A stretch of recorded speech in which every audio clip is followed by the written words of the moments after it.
violence and harassment, feminists have contracted the understanding of what is normal, but also expanded it.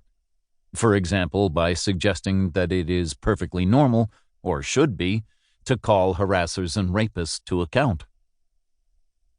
In this book, I shall explore the power of the normal from a variety of angles.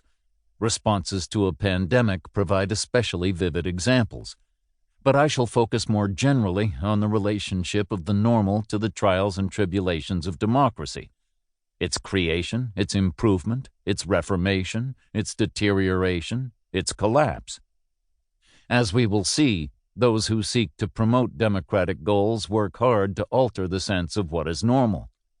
They often suggest that if certain groups are denied a right to participate in politics or to say what they like, something has gone terribly wrong. We can see them as trying to enlarge people's understanding of the normal.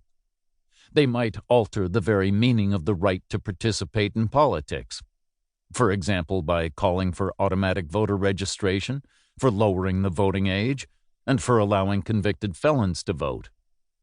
Movements for self-government, old and new, proceed in this way. Those who seek to undermine democratic goals do something similar. They might suggest that certain restrictions on the right to vote or on the freedom of the press are perfectly normal, the kind of thing that leaders simply do. Movements toward authoritarianism, old and new, proceed in this way. They might start slowly and move incrementally, an approach that, as we will see, can make good psychological sense. They might accelerate rapidly. As we will also see, that approach too can work if they have force on their side and can also move public opinion. Authoritarians might take advantage of any available opportunities, as happened in 2020 in both Hungary and Thailand, in connection with the coronavirus pandemic. When people are frightened and need to take strong steps to protect public health, they might be diverted or open to any number of restrictions on their freedom. These points cast a skeptical light on Winston Churchill's famous claim that democracy is the worst form of government except for all those other forms that have been tried from time to time. Churchill was clever, but his claim smacks of elitism. It seems to be a kind of sneer. Actually, it is a terrible thing to say. Democracy is not the least bad form of government. It is the best. This is so for two reasons. First, democracy is rooted in a commitment to the equal dignity of human beings. Because of that commitment, it is equally committed to people's right to govern themselves. Democrats insist that each of us is entitled to a voice in determining our nation's course. Democracy rests on a belief that sovereignty lies in the people, not a dictator, a monarch, a party, or a king. That belief depends in turn on a judgment that no person and no group of people should be subordinated to another.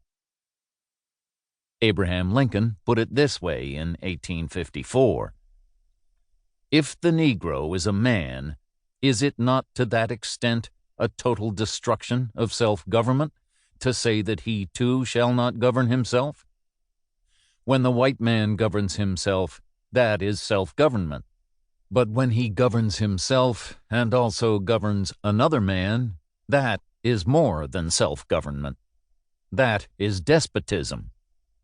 No man is good enough to govern another man without that other's consent. I say this is the leading principle, the sheet anchor of American republicanism. The idea of a sheet anchor is a useful way of linking self-government in people's individual capacities with self-governance as a political ideal. A sheet anchor is no ordinary anchor.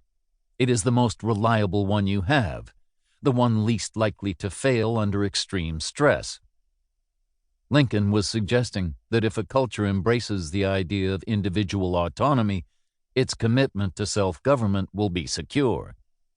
Second, democracy is based on a recognition that self-governing institutions are likely to govern better and help people to enjoy better lives, simply because such institutions are highly responsive.